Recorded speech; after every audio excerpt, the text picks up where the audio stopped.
Suddenly the earth lurched under Lucia's feet, and from high on a peak on a mountain across from her house, a tiny snowball started its way to the valley. As it rolled, it gathered mass, which merged together to form a sliding sheet of snow. Snow dust tossed into the air, a rolling cloud weighing tons. White death.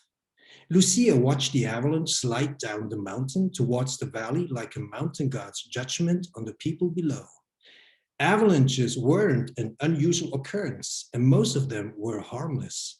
But she had a strange feeling as she watched the snow race down the slope. Even though the journalists who had snapped pictures and asked banal questions were gone, she had the feeling something else was coming. Something even bigger than an avalanche, even bigger than a meteorite. Something, and she didn't know whether to be happy or afraid. This was a passage from a book called Wish Upon, written by Sarah Fitzgerald Hobel. Sarah is an extraordinary writer, and with this book she had me hooked on the first page, and she had me hooked for the other 260 or so pages. It is a beautifully written story and well told. If we read a really fine work of fiction, we're always interested in the author because we think, how did this writer gain the insights and the knowledge to write so well? There must be something about her as interesting for herself alone. Well, we are about to find out. Sarah grew up in Syracuse, New York, went to the university in Gainesville, Florida, and ended up in Switzerland. She's a mother of three, has a husband, studies Russian, and plays the drums. Well, we are here today to speak about Sarah's wonderful book that she recently put out, and that, in my humble opinion, ranks with the works of many best-selling authors. So I'm really honored and excited to have her as a guest. Hi, Sarah. Hi, Say. Thank you so much for having me. Oh, the pleasure is all mine. You are a super talented and an inspiring person. Thank you so much. As I already said, it is a wonderful novel, but let's back up a bit. Has reading been essential to your life, or the books you grew up reading? Yes, definitely. Also, I'm always reading. I'm even reading shampoo bottles in the shower. And these days, with Corona, all the magazines in the waiting rooms, there aren't any. So I always make sure I carry a small book with me in my purse at all times. So I always have something to read. English or what lies around? I have in my purse right now a book of Irish poetry. Wow. And yeah, just because it's the right size. And it fits in my purse perfectly. So I always have something to read no matter where I am. It's very important. When I was growing up, I liked to read a lot of comic books. And comic books had a really big influence on my life. I think this is typical for an American growing up. Yeah, it definitely is. But I took it a step farther. Also, when I was 7, I made myself my own utility belt. And this is like what Batman has. Batman doesn't have any superpowers, but Batman has all these special tools. So when I was 7, I made my own and I put in it a jackknife and a rope and a flashlight and all these gloves and all these kinds of things. And then I went down to the park and I looked for some crime to fight, but I didn't find any crime and I didn't find any criminals. So I just invented some. Great times, great times. I think Batman, he was the only guy who had this human side to it. Yeah, he definitely had a dark side, and the history of Batman with his parents and is very interesting. And it always develops over the film. You always see a little more about his life. My favorite was always Spider-Man. Spider-Man, yeah, he's awesome, but he's Marvel. Also, Batman is DC. There are 2 groups of superheroes. I like them all, though. I remember reading Tom Sawyer and Huckleberry Finn when I was a teenager, and the story having quite an impact on me. Yeah, classics are very important for an education. Mark Twain, he was the author of Huckleberry Finn and Tom Sawyer. He's a great American writer. Yeah, I think he is kind of the source of American literature. Yeah, to a big extent. Yes, he is. Yeah. Yeah. According to Hemingway. No, it was so fascinating to read about what life was like along the Mississippi River and in the Midwest. Yes, he captured the classic picture of the Mississippi River, I think, and he had a sense of humor, an extreme sense of humor. That's just incredible to read. Yeah, back then I didn't know that it was a classic. I just enjoyed it. Yeah, the classics, the really good classics, you never really know they're classics. Oh, wow. That's great. Yeah. Because they're so accessible. Yes, exactly. There's a reason why they're classics. And when people think of classics, usually think boring or long-winded, but the real classics, they have life. For example, J.D. Salinger with Catcher in the Rye, it's a book that speaks to so many different generations. Still, yeah. Yes. But I think that's the thing that books can do to you, which no other art form can do. Because when we read a great book, we kind of internalize it. It becomes part of us. And when we read a great book, we put it down and we are different people. Exactly. You take elements of books Mhm. and you compare them to elements that you have in you. And there are things that are mirror images. There are things that you can learn. And I think you always take something with you, no matter how small it is, from any book that you read or any film that you watch. But I think also you can live many lives by reading books. Yes, I think especially during the Corona time, it serves as an escape for many people. They enjoy being in a different place or meeting different people that at the moment it's just not possible to do. Yeah, you better use your time wisely. Reading is a wonderful thing, but I guess writing is even more wonderful because it's a deeper level of involvement. When you're reading a book, you're caught up in it, but writing a book is probably one step beyond. So had it been a thought of you already as a kid that you would write or like to?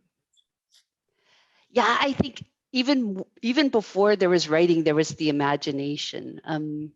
When my friends would complain they were bored, I had no idea what they were talking about because I was never bored. When I was walking around, I saw rivers that ran uphill. I heard sonar sounds in the forest, and I really heard them, and I saw that the gravity was reversed. When people said they were bored, I'm like, I had no idea what they were talking about. And this kind of translated into actually writing stories. I started first with my own comic book series when I was 5, and I had my own little superheroes. But yeah, it's really always been an idea to write. But more than that, I just had it in me. There was no way not to write, I guess. So it burst out of you, so to speak. Yeah. So you're natural.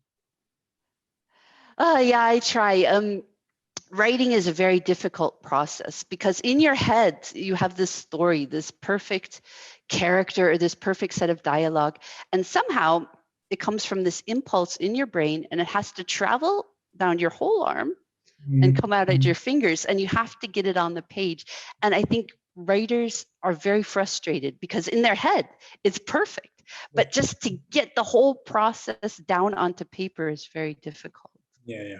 I think when you're reading a book, you're discovering along with the writer, and you don't know where he's taking you. Whereas as a writer, you can understand the process better. For example, I imagine the writer looks at a book is the way an architect looks at a building, and you can see better how things are constructed and how they are put together. Definitely. Some writers work with outlines. And I would actually highly recommend to work with an outline, just that you kind of know where you're going. But for me, it was a process more that my characters would talk to me. So I would sit down and think, how would they act? How would they answer certain questions that I had for them? And around that, you can build a story. You have to be flexible. You can follow your outline, but it's also important that when the course of the river changes, that you just go with it. You already touched on many subjects that I wanted to talk about later. No problem. I think writing goes one level deeper. It's probably hard at times, like you said, it's hard going. But when it's good and it's going well, there's probably nothing like it. No, there's a flow, and you come in the flow, and it's really a wonderful world. It's a world you always love to visit. And when you're adult, I think it's easier when you're a child. When you're an adult, you have to really work to protect this world, and that you can go there. You get caught up in the everyday tasks of just life, washing dishes and doing the laundry, and then you forget about this world. But it's so, so important to be able to go there. What do you mean by protecting the world? Do you mean maintaining the world or foster the world, or what do you mean? Yeah, that like the world is under attack, but it's easy to get lost. The Mm, world gets lost, and just the news events, Corona, your everyday life. mhm. It's so important just to stand back and say, what if this tree could talk to you? What if this tree could walk? Things like this. And it just always keeps the magic alive. Mhm. So you obviously have a narrative sense. Do things present themselves to you as stories? Sometimes, but usually what happens is I get a flash of an image, Mhm. and then I really build something around that, or maybe it builds itself around that. Um, yeah, like I said, I listen to my characters, they talk to me, and they tell me stories, and not everything they say ends up in the book. Mhm, mhm. So judging from what you're saying, you developed these senses naturally, but did you go to a writing course? I did. I attended lots of writing courses actually, and I'm an English major. I attended the English program at Jacksonville University, and I remember we had this course, and in this course it was called deconstruction. And the thing about deconstruction of a text is that you would take a text and you would count the nouns and the verbs and the adverbs and the adjectives and the number of average words in a sentence, and you would break it all down into math. Mhm. And it's an interesting concept to break down language into mathematics. Mhm. But But for me, it was difficult because part of the magic got lost. I mean, just the whole idea behind the text, the life and the beauty just got really taken apart. I hated that class. And the final exam was we had to figure out what author wrote a certain text yes, based on this deconstruction, and I failed it.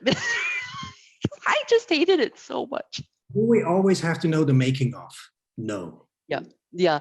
No, I think sometimes the magic takes place behind the curtain. And as Exactly. soon as you open the curtain, the magic's gone. Mm. So why and when did you feel like you had to go write a novel? I mean, when did the idea for this begin? Let's say if this was a journey of 1,000 kilometers and you had to have a step, what was it? Well, the first idea came when we went to Zermatt. We were staying at a hotel, and I was fascinated by this hotel. And I always wanted to know what went on behind the scenes. How was it in the reception? Did they talk about the people? What was it like for the wait staff, the management, the cooks, all these kinds of things? And then I started thinking more about the guests who were staying at the hotel. Why were they there? What were they looking for? What were their goals? And that's how the story came about. But I think the final input to finish the novel was actually my father. He always asked me every time I had him on the phone, when are you going to finish your book? When are you going to finish your book? And I said, yeah, someday, someday, someday. And then we were afraid he had corona.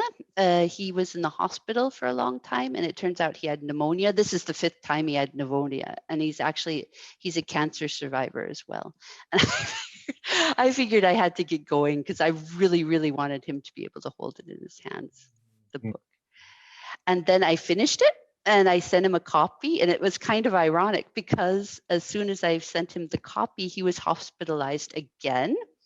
And because of all the corona rules, he wasn't allowed to have books or magazines in his room. You couldn't take anything from outside the hospital inside the hospital. So I told him on the phone, I said, Dad, if you ever want to hold this book, you get out of the hospital. And it worked. So he did get out of the hospital and he was able to see the book. Wow, great.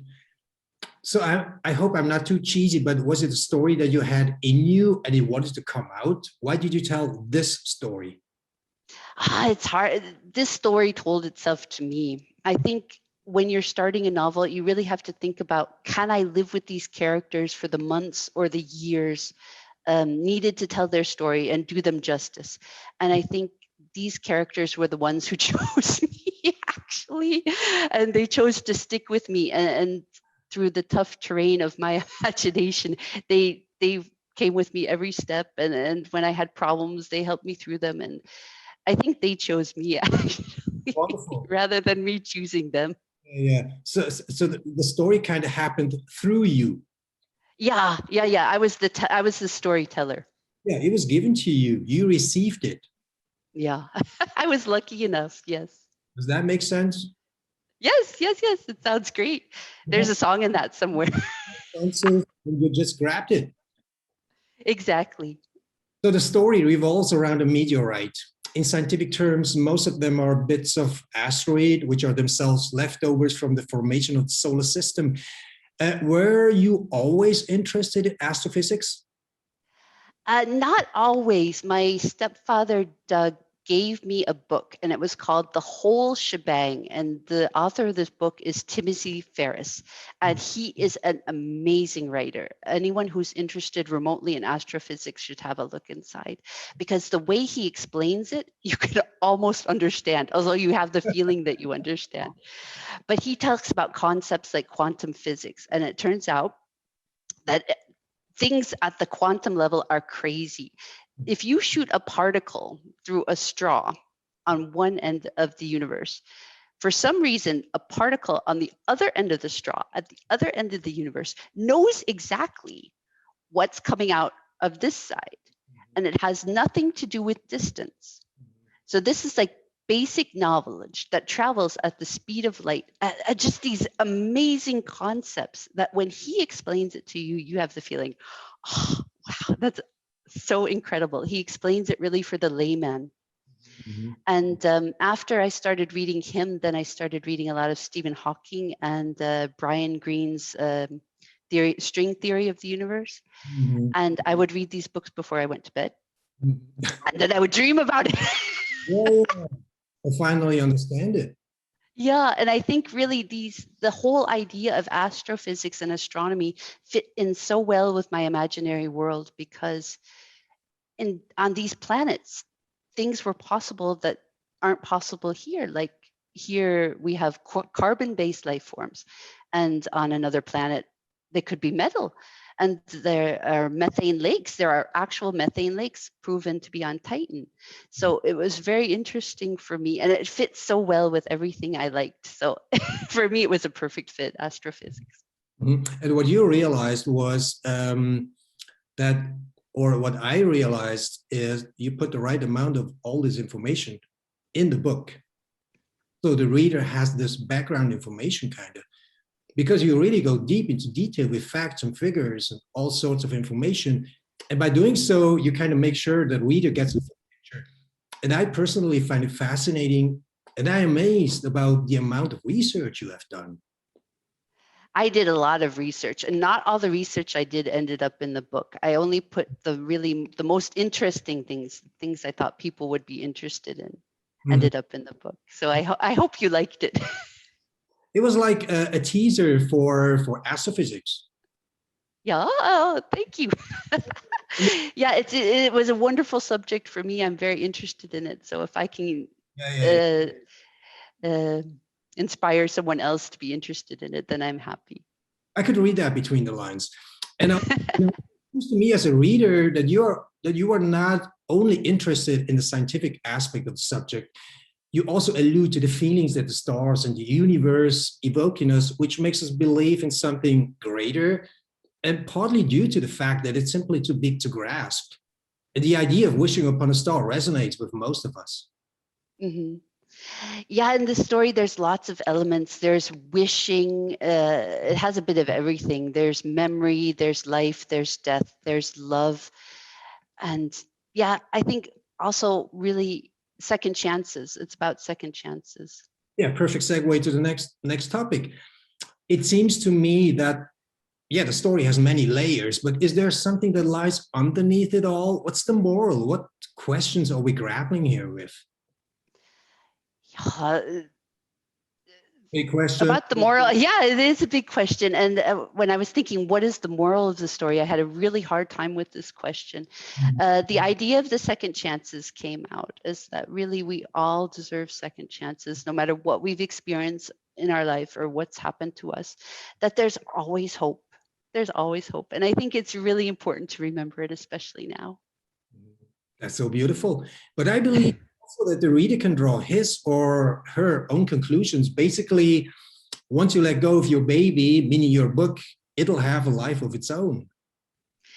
Yeah, for me, it's been a very interesting journey because people have told me, also readers told me, they really like passages that I really struggled with. For example, when Lucia and Zach were making a false meteor, I must have written this passage like 30 times.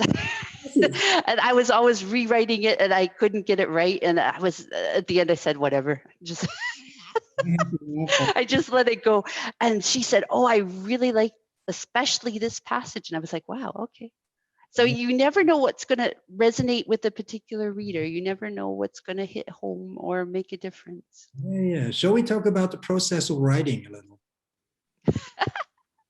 Yeah, I told you, sometimes it's really difficult to get out what's in the head and put it on paper. But I made myself a deal. I said, what I'm going to do is write a sentence a day. And it doesn't matter what kind of crap day I had. No matter what happened, if I was sick, if I was busy, no matter what, I was going to write at least one sentence a day. And I stuck to that. And that worked for me. There were some days that I wrote a lot more than one sentence. And there were some days when I looked back and I saw the sentence I wrote the day before was really crap. And I erased it, I deleted it. But every day, one sentence. And the best thing to do is leave off at an interesting part. So then when you come back the next day, you're already interested in the story. And sometimes something you write and you thought it was crap, after a while. Yeah, and there's stuff you look back on. So not even from the next day, but a week later, a month later, a year later, it's like, what was I thinking? And the delete button is there for that. In one of your emails, you wrote that the characters sort of told you the story. And I thought the ideal situation, because that way story evolves naturally and the reader is willing to follow whatever twist and turn there might be. And it is amazing to see how seamlessly you connect the threads, because there are also buckets of plot and subplot, if you will. Thank you. Isn't that if you start a story and you kind of touched on that subject already, that you better know where you're going before you start? For example, do not write the first scene until you know the last scene. This way you can outline and plan the whole book. I think it's really good to have a plan. If I could do things differently, I would have planned a bit better. Oh, okay. Because I had to go back and do a lot of threading to look back and see, how does this connect to this, and where does this come from? Where is this going? Where is this going to end? Do I really need this? And I threw away a lot of stuff, actually. But the things you throw away, you can also save for maybe a later use if you want to write a short story or maybe an article about meteorites. Then you would have some information. Yeah, that would make sense in another context. Exactly.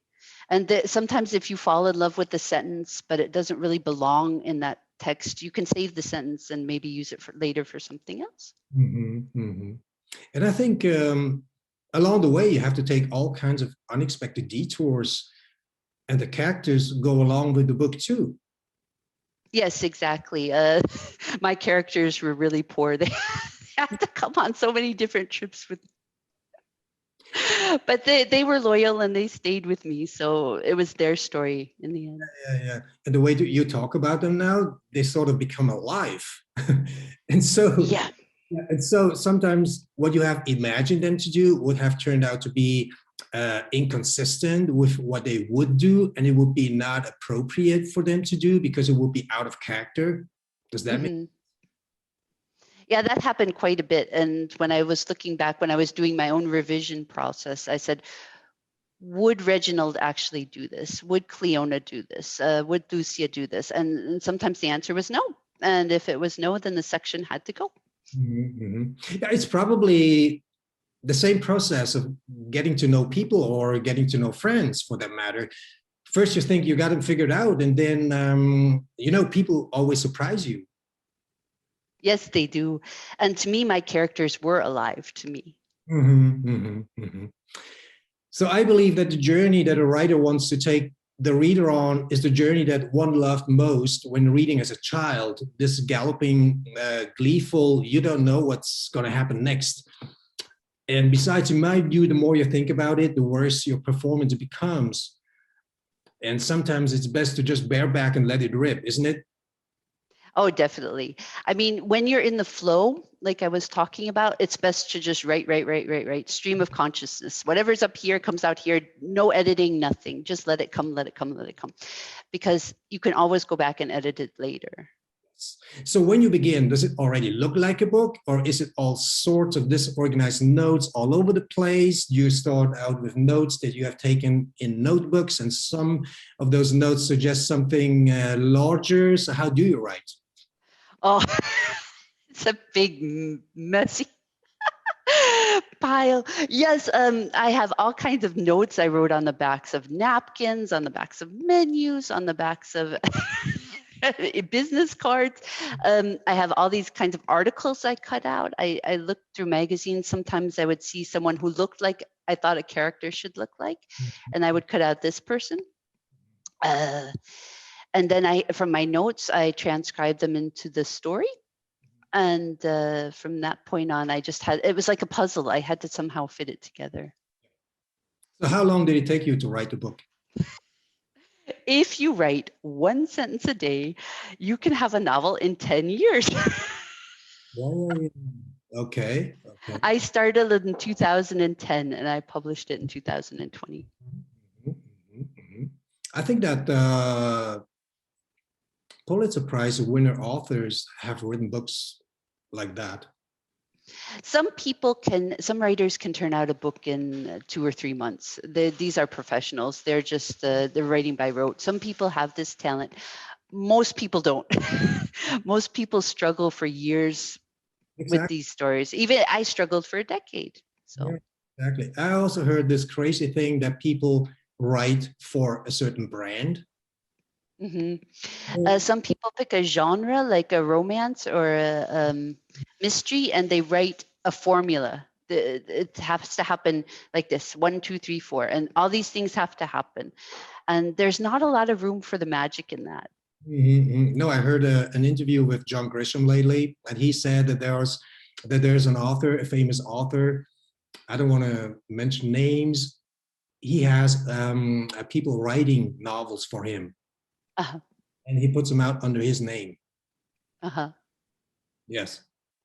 Yeah, there's a series. I don't know if I should mention it either. It's for children, and there's one lady author, but actually there are 3. They have 3 people writing these books, and it's a series of books, and they all have to stay in character. And this is also formula books. And there's nothing wrong with formula books. People find them highly entertaining.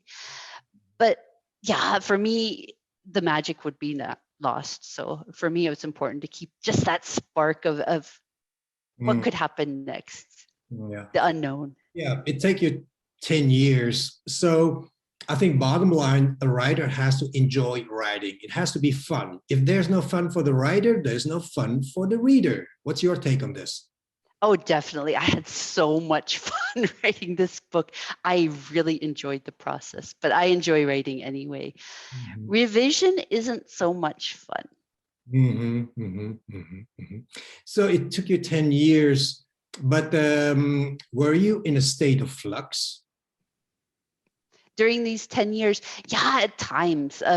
When I was writing, I really felt like it's just an energy coming through me somehow. And then when the energy is finished and you have to look back at what you've written and edit it, then the energy stops and then the brain kicks in. That sentence structure is completely crap. To throw it all away, or an incomplete sentence, or grammatical mistakes, factual mistakes, spelling mistakes. I found all these because when you're in the flow, you don't think about things like that. Yes. Did you know it was good when you were thumping away? No, thank you so much. I still don't know if it's good. I have no idea. I think some people are going to like it and some people are not going to like it. No, it's so hard to put down. Yeah, thank you so much. And I think it's really a matter of taste. So if it's good, I really can't judge it. I'm way too close to it, to be able to have that perspective to stand back and say it's good or it's not good. Yes. So I understand that a writer works in solitude. So when you're a writer, no one's coming in at the end of the day saying, wow, that's a good what you just wrote, or that's wonderful. So you don't know how people are going to respond to it. Did you have an editor who cut a third of the book? Who sees the copy first? I am fortunate enough. I have a friend from high school. Her name's Alyssa Colton, and she's a professional editor. And I had her had a look at the book because, like I said, I was way too close to the book to be able to make judgments on it. And she had a look with some fresh eyes. And I think if you're writing, especially a book, it's really, really important to have someone who's not you have a good look at it. And she did that for me. Yeah, so you need someone to tell you the rough truth, so to speak. Yeah, it doesn't have to be a professional. It can be a friend or a family member, someone you trust to be honest with you. Yeah, but obviously in your case, it was somebody professional. Yes, it was. But I was fortunate. She was my friend first, and that she was a professional. Yeah. Yeah, but while you're editing this friend part, you leave it on the side. Yeah. She was able to, I told her, I want you to be honest with me. You have to be honest with me. Yeah, because an editor, sometimes something will not work and the editor says, don't go there, or you're not there yet, or there needs to be a bit more. Do you show chapter by chapter by chapter when you're writing? No, I just sold her the whole thing when I was finished. And I thought, I have the book finished now. Now she can look at it. For me, that was important. So I can tell you, your editor obviously has a good ear for story, dialogue, character. Yeah, she does. She's great. Yeah. I want to talk about something else. Judging by your last name, I understand that you have Irish ancestors. I do. My grandfather was Irish. Yes, I'm only asking because, I'm always amazed by the amount of great writers that this little island did produce. Oscar Wilde being one of my all-time favorite writers. Yeah, he's a great writer. He's an amazing writer. The only book that I ever gave up on because I simply did not understand it, back to the classics, was also written by an Irish author, and that book was Ulysses by James Joyce. I knew exactly going to say Ulysses. You're not. I did read it, and you're not the only person who's given up on it. I stopped reading it for depth and just read it on the surface because you can. You know what? That is incredible. That consoles me. You didn't read it. I read it, but I couldn't understand it. Oh. Yeah, it was only later when a British friend, a literature lover, explained to me that the story was conceived as a stream of consciousness, and even he didn't know anyone who had read the book. Yeah, it's a journey. It starts from a certain point and he goes through Dublin and you see all these characters that he interacts with, but it's stream of consciousness. He did not edit. He just wrote what was in his head, and maybe he came closest to capturing his ideas through this. But for someone who's not him, it's very difficult to understand. Yeah, it's kind of a challenge. Yeah, I understand it's a modernist classic written in an inventive language and full of allusions to history. It's a great book, and anyone who's thinking about writing, I would definitely recommend at least having a look inside because just his style is amazing. Back to your wonderful book. Is there a second book in the making? There is. The story that's telling itself to me right now is a murder mystery in a forest. Yes. But I think also there's going to be a soccer memoir somewhere along the line because I've been a soccer coach now for 15 years and I've seen a lot of And I would love to be able to close this chapter with a book, with some kind of memoir to commemorate all the tournaments we had and all the losses and the wins and all the children. Do we have to wait another 10 years or? I don't know how long it's going to be, but I hope it doesn't take 10 years. I hope now that I've had some experience, I'll be a bit quicker with the second book. Let's do the math. 1 sentence a day, you said. Yeah, exactly. I could go a while. Yeah. So back to this wonderful book here. Where can one buy the book, and is it possible to order it from abroad? It is. I just got news from my publisher that the book is available now in America, England, New Zealand, Australia, Canada. The thing is, the cost is quite high if you're going to order the paperback, because they send it from Germany, and it costs, I think, $25 for the book and $16 for shipping costs. And I can tell you, even my own mother doesn't love me that enough to buy the book that way. You can buy a Kindle version much cheaper for about $8, and the book is available on Amazon and Oral Füssli for people who are ordering from Switzerland or Germany. Great. Sarah, I hope your book will find a large audience, and I personally wouldn't be surprised if it will pop up on the New York Times bestsellers list. Oh, thank you so much. That's very flattering. Yeah, and I don't think that this is such an out there opinion. It's a really great book. Thank you so much. Thank you, Sarah. It was such a great pleasure talking to you. And again, congratulations on this wonderful book. Thank you. It was really my pleasure. It was so delicious to read.